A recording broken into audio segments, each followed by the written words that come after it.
Welcome to Alberta Conservation Association's Harvest Your Own podcast, the resource for everything hunting, navigating through the field, the butcher shop, and the kitchen. Life is all about great food. Let's get started. Welcome to the podcast. I'm your host, Brad Fenson, an avid outdoor enthusiast who has worked as a freelance journalist, photographer, and public speaker for over 3 decades. I have hunted, fished, and foraged all my life and hope to share my passion for the outdoors. Along the way, I want to encourage everyone to harvest wild proteins and enjoy the satisfaction of providing the next meal for your family. Our goal is to educate, entertain, and inspire individuals to get outdoors and create a connection between food, health, and your future meals. Welcome to Harvest Your Own. Today we have an interesting guest who grew up in a hunting family, sold guns and outdoor equipment, is the family business. Remington Bracher. Bracher. It's always good to pronounce those correctly. Absolutely, yes. Welcome to Harvest Your Own. Thank you for having me. Yeah, so you grew up in a hunting family and you've sort of been an outdoor enthusiast your whole life. Yes. And in recent years, you've taken it upon yourself to help others find the same experiences. Correct, yeah. So growing up, I spent a lot of time outdoors hunting with my dad. My mom was into hunting a little bit when they were together. So, yeah, like we were talking about earlier, there wasn't a picture on my wall as far as me being a kid or a toddler without me with a deer or a bison or some sort of fish. And, it's basically kind of dictated where I wanted to go with my career. So sold guns for a little while. My dad owned a gun shop just north of Pigeon Lake in Thorsby. And then I decided to work at Korth Group for a little while after I graduated high school. And then I worked at Cabela's. And then I kind of wound up in wildlife biology by the time it was all said and done. You know, it sounds an awful lot like my career path. I've always been interested in the outdoors, and my pictures are the same things. I was out with my dad with sandhill cranes and deer and moose, and grouse were one of the family favorites, and fishing all summer, camping, and, you know, it just led me into a biological career years ago because it just seemed like the natural progression. 100%. Yeah. Yeah. When you're surrounded by it all the time and you kind of, your identity gets built around wildlife and fish and all the activities you do. Like my fiance always jokes with me now at this point. She's like, your hobbies are hunting and fishing. And she's like, when it's the summer, I'm gone all the time fishing. Fall hits, I'm hunting all the time. Yeah. And then finally this year, I finally got out to do some ice fishing now that it's cooled down a little bit. And now that we have ice. Yeah. Yes. Yeah. Yeah, it's funny. I often describe it, you know, people say, oh, you've got an interesting hobby. And I'm like, I'm afraid mine's more than a hobby, and it's definitely a passion, but I think it helps define me. It's more like a lifestyle. 100%. Yes. Yeah. So it's interesting. You basically grew up eating wild game too. Yeah. When I started university, actually, one of the first people I talked to, first group project, my first year of university, it was creating this big presentation, and I kept pushing off the group projects because I kept saying I need to go hunting, and they're like, "Oh, well, isn't that more of like a want?" I was like, "No, that's how I feed myself for the entire year." And yeah, a lot of subjects, or I should say projects, got pushed off to the side for hunting over the years. Well, your winter diet is important. Yeah. And it's hard to define this too, but once you live on a steady diet of wild game, it is really hard to go to anything else. Yes. Yeah. You know, not that I don't appreciate a good beef steak. I go to a steakhouse and I love a good ribeye steak that's done properly, but man, I couldn't imagine going here without having my duck and my deer loins and elk steaks and roasts and burgers. Cooking wildlife burger is a lot different than any domesticated meat. 100%. My fiance does a lot of the cooking. She never really liked wild game. She was very hesitant at first, especially because she wasn't a big fan of deer. But the first moose I harvested when I was with her, that was it. She was sold. She's like, "This is amazing." And then after I shot a couple elk with her, she's like, "No, I can eat wild game any day of the week." She just still not a big deer fan. Yeah, and it's strange. A lot of that's psychological. You know, my mom was like that, and she always said she didn't like deer unless I cooked it. Yes. So she did define it and would eat it, and I also knew that it couldn't be medium rare for her. I had to do it in a special way. Yep. But no matter what it is, you find ways of cooking it so you can enjoy it. It's very, very diverse, and there's lots of ways to figure out how to enjoy it. Yep. It's similar to you. She only likes it cooked by her dad. She's very specific with that, and her dad is one great cook, so I can't really argue with that. Same with her mom. So yeah, that helps. Yeah. What was the first thing you ever hunted? First thing I ever hunted. So if I think back to this, it was whitetail deer. I probably did a little bit of just birds, like grouse and stuff like that on the side. But the first real memory of me hunting by myself where I pulled the trigger was definitely whitetail deer, just around Pigeon Lake, just north of there. I still remember it because it was like a classic first-time deer story. I was caught with my pants around my ankles, and I was 12 years old. I was taking a pee in the bush, and just so happened that my dad and two of his buddies were pushing bush, and they came out right in front of me and ended up getting a doe at about 50 yards. And I just remember the adrenaline dump after that. Yes. Yeah. It's crazy, isn't it? Yeah. I think that's what hooked me so early. I even got that just going with my dad and watching him be successful and get to carry the ducks back to the truck or things like that. It was that excitement that just leaves you craving more. Yes. Yeah. Last year I was really successful. I was hunting the Blackfoot zone just south of Elk Island there, and I ended up calling in a bull elk to 8 yards when I harvested it. And Nice. I've been chasing bull elk for a few years in there. It's very rewarding WMU, but it's also very challenging. It can be. Yeah. And so after like 3 years of really trying to put in the time and being successful and a decent bull, it was really exciting. Awesome. Yeah. I got some friends that have hunted it extensively, and they were challenged the first couple of years, but once they figured things out, they're regularly successful there. Yeah. It puts your time into an area. You learn it pretty well after a while. Absolutely. And that's a good note for anyone starting out hunting is the more you get to know any specific area, the more successful you'll be, just because you get to know it like your own backyard. Exactly. Yeah. So you're hunting, your family, everything sort of led you into the biological field, but I would imagine nowadays going to university, being a hunter isn't vogue. It's not the in thing, is it? No, that was one thing that I really noticed and I thought was going to be more common when I went to, especially like a wildlife and conservation focused program at the U of A and at NAIT. I'm one of maybe 2 or 3 hunters within the program, at least that I know. Right. And you look back in the day with all the old school biologists and the way the programs were and Lethbridge and everything, and everybody used to come from that like hook and bullet background.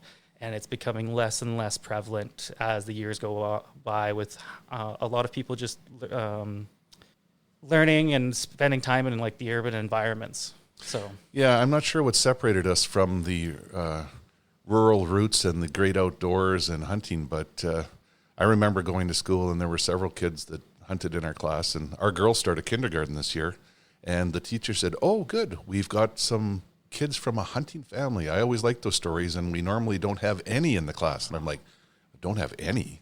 That's weird." Yeah, that seems to be more and more common, and yeah, that's kind of why I enjoy taking people out for their first time a lot of the time. Yeah, it's interesting. Luckily, we have the statistics to prove that our hunter numbers are going up in Alberta, and a high number of youth and women that are getting into it, which is awesome.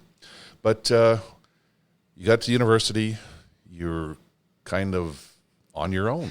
Yeah, a little bit. Luckily, my fiance was with me through the entire thing. We've been together for 10 years now, and we started our education journey at the same time. We're in the same program. She's more of a vegetation and botanist, and I specialize more in the fish and wildlife side of things. I currently work for the Canadian Wildlife Service as a junior wildlife biologist, which has been really rewarding. Awesome. Yeah. So you're also a member of the Alberta Wildlife Society. Yes. The Alberta chapter of the Wildlife Society actually kind of gave me my first networking opportunities. Basically a giant organization within Alberta, and then the larger subsect of the Wildlife Society is just a big group of wildlife biologists, managers, students, researchers, that kind of the whole principle of it all is using science-based wildlife management. Yeah, and it had to be kind of refreshing for you to find that crowd. If you went to university and you were one of a handful of people there, yet you join the Wildlife Society, and all of a sudden you've got a bunch of biologists that have similar interests. Yes, yeah, it was a very rewarding thing, and one of your previous guests was one of my profs for a semester and really kind of pushed me a little bit, Matt Besco. Yep. He came in and lectured for one of our wildlife management courses, and really inspiring individual to be to network with, and I still talk to Matt on occasion, and he was on another podcast, The Hunter Conservationist, right, talking about how ducks hunters numbers were going down, and then this is kind of what spurred me to do what I did.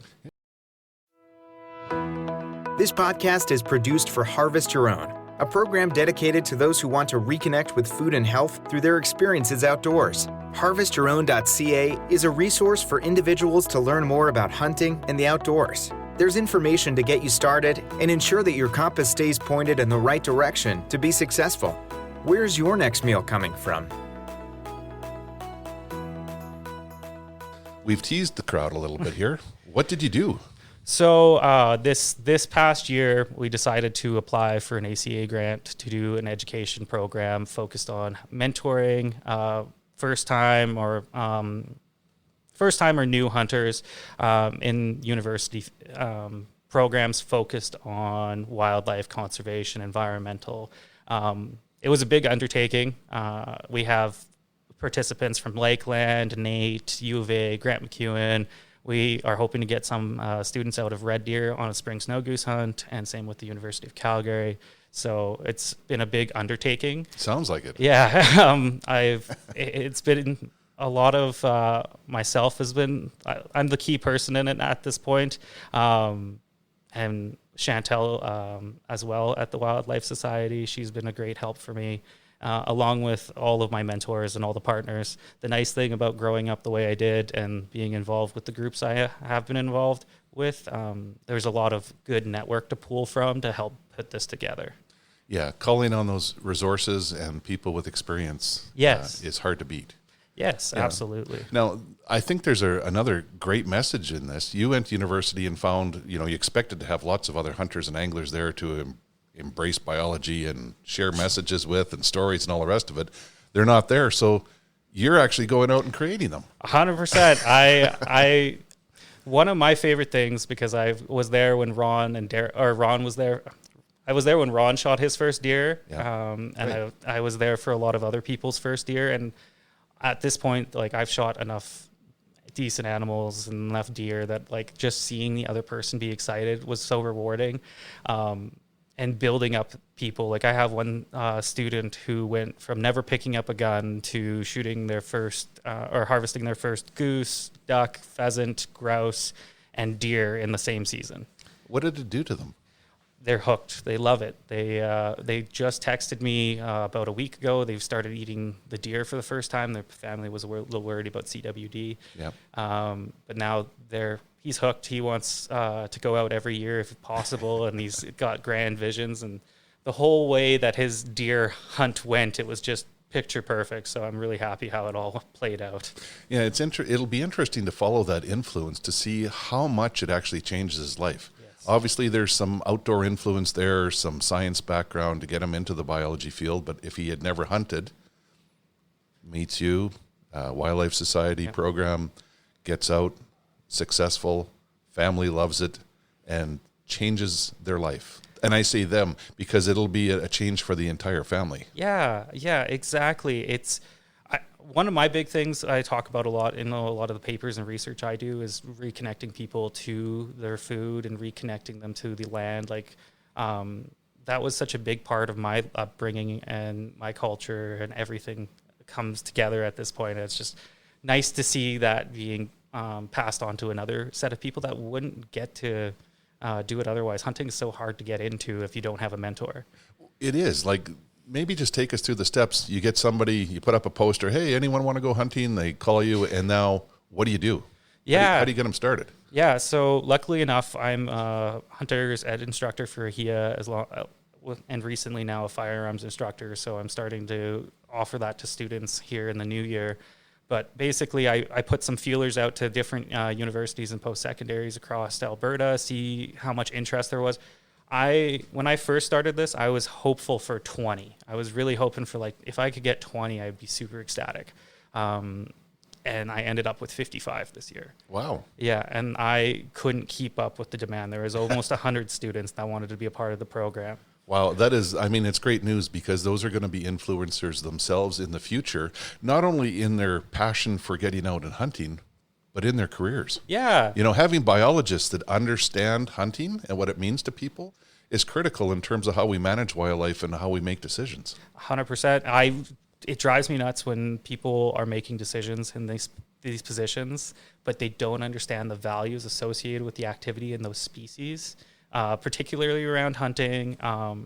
That's one part that I'm like, if you're going to be a wildlife manager, especially like at the provincial level, that's going to directly dictate regulations and populations and tags, allotments and everything, you should understand what is associated with that and the kind of people, and talk to the people that are doing that. Because it's a lot of people, I talk about this a lot too, like people in general, how often do you see hunters portrayed in a positive light in big social media posts or media in general? It doesn't happen. It doesn't happen. They actually sometimes go out of their way to shed poor light on people even when they're doing things correctly. Yes. Yeah. So that's interesting. I picture your avatar as someone with a drum, cymbals, tambourine, a kazoo, and things, because you're like a one-man band. You can walk in and teach people hunter ed, get their firearm safety, and now you have contacts to actually get them out in the field.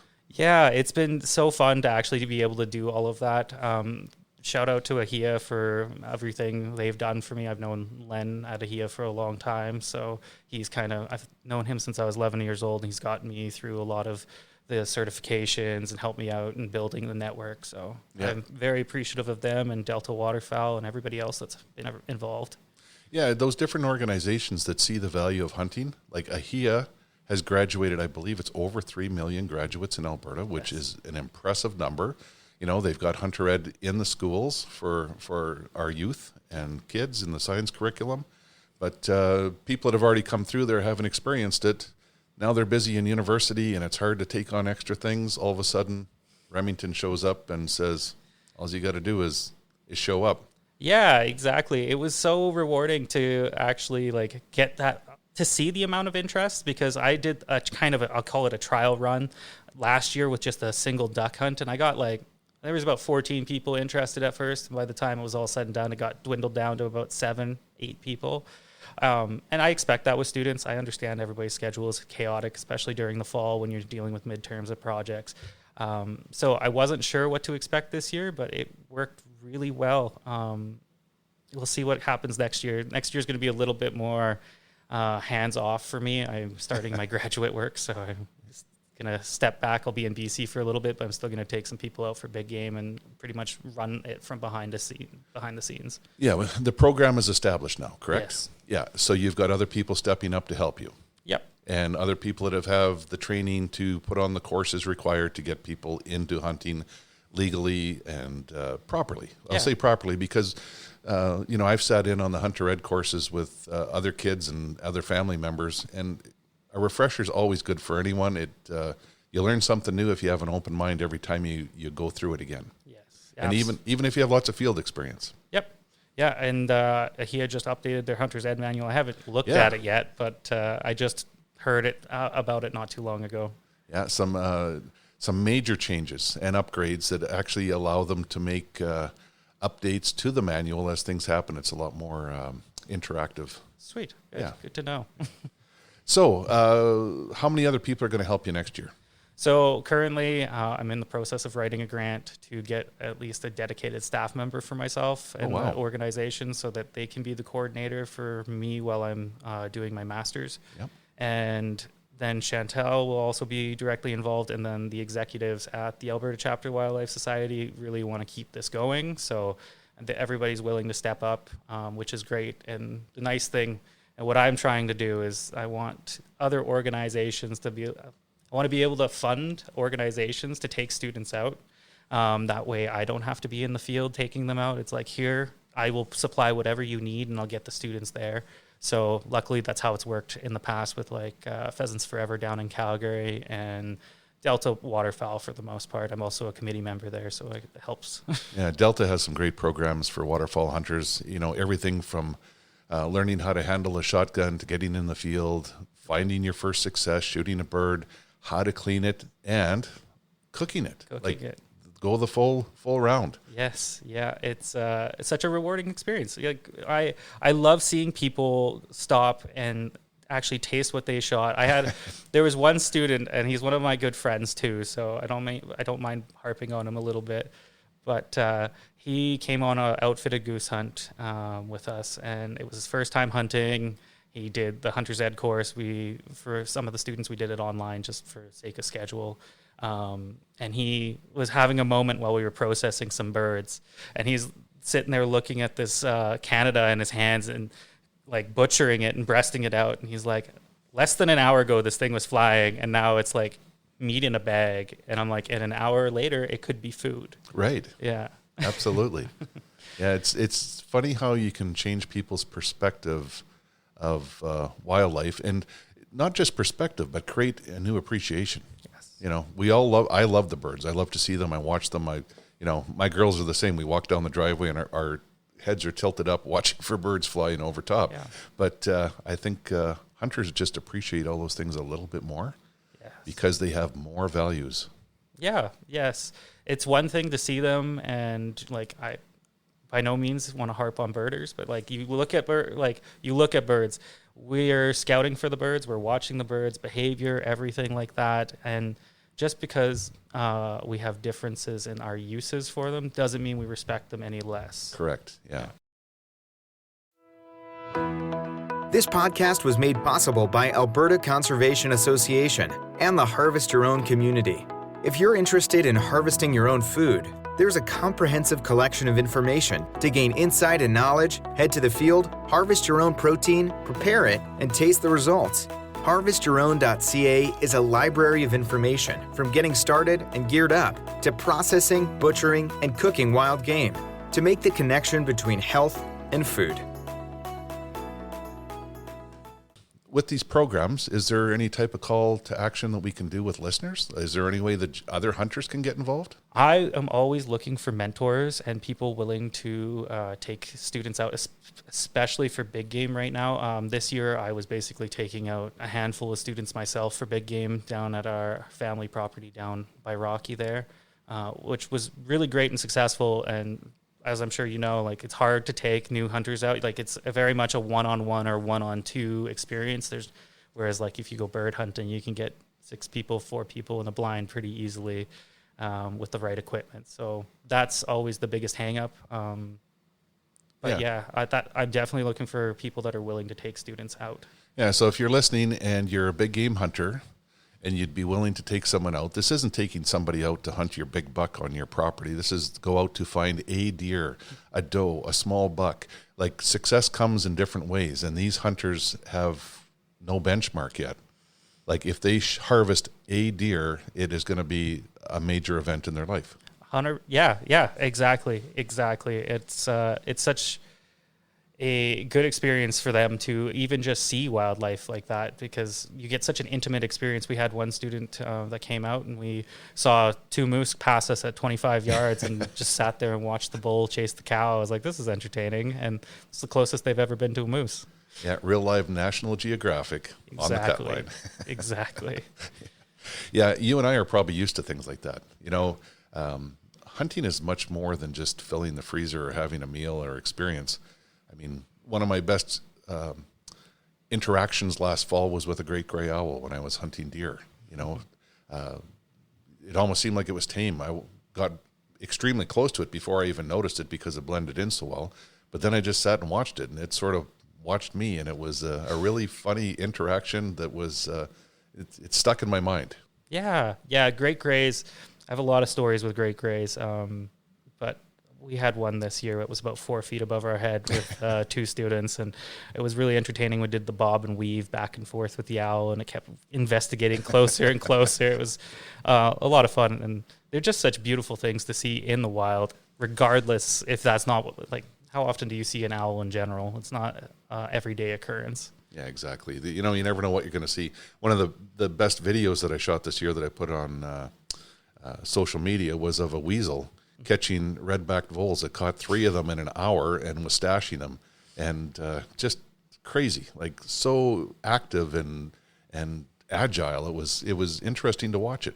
Yeah, that reminds me of when I first started hunting. One of my first trips out that I distinctly remember with my dad, we were on an intersecting cut line not far from Pigeon Lake, and we didn't see anything all day, but we saw this one stump, and we saw this weasel and a deer mouse running back through the stump and the holes and everything like that. And he kind of like nudged me, pointed me at that, and he's like, when you're out here, like, look for the little things too, because like how many people have seen that happen before?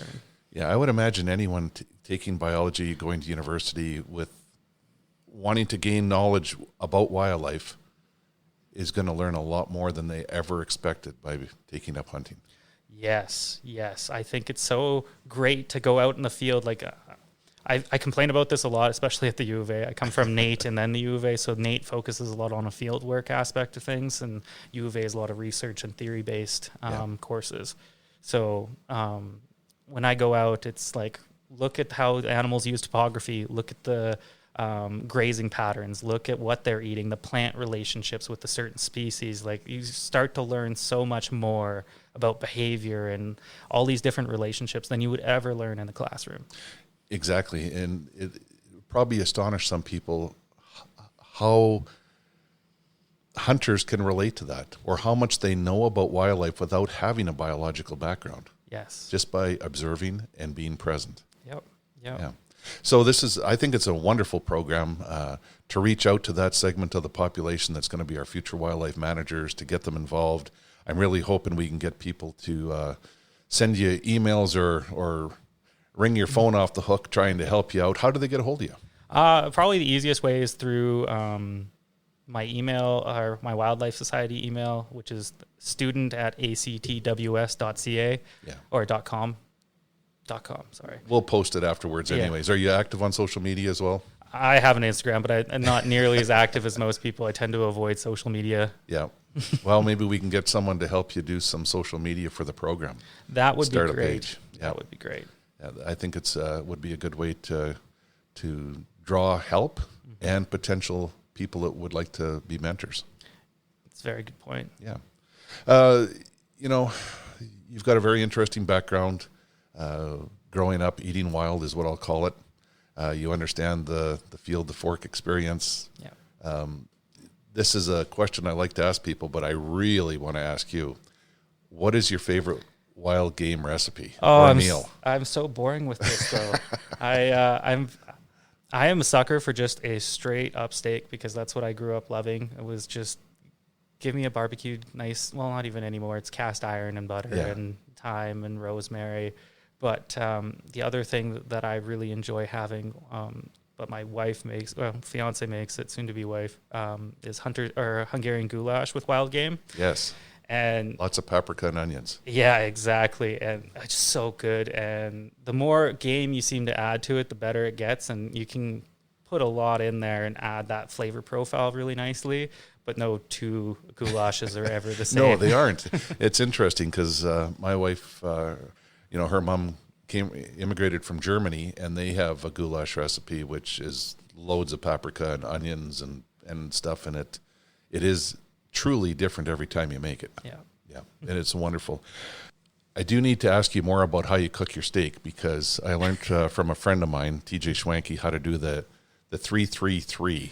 Oh, you yes. get the cast iron really hot, 3 minutes one side timed, flip it 3 minutes, and then tent it and rest it with some butter on it or fresh herbs for the last 3 minutes. And it seems to come out perfect every single time.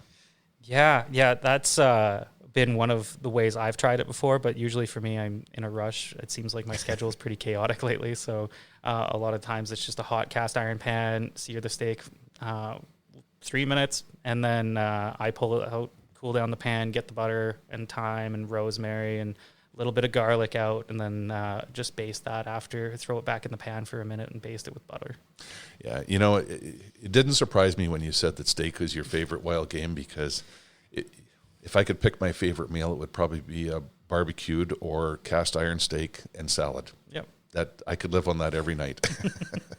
The biggest decision would be whether you're having elk, moose, deer, or something else. Yep. Yeah. Yep. That's the nice thing with Alberta. You get such a diversity of wildlife that not a lot of other provinces get to have. Yeah, we are truly spoiled, from chasing pheasants and grouse and all our waterfowl, and we have such a diversity of big game that we truly are blessed here.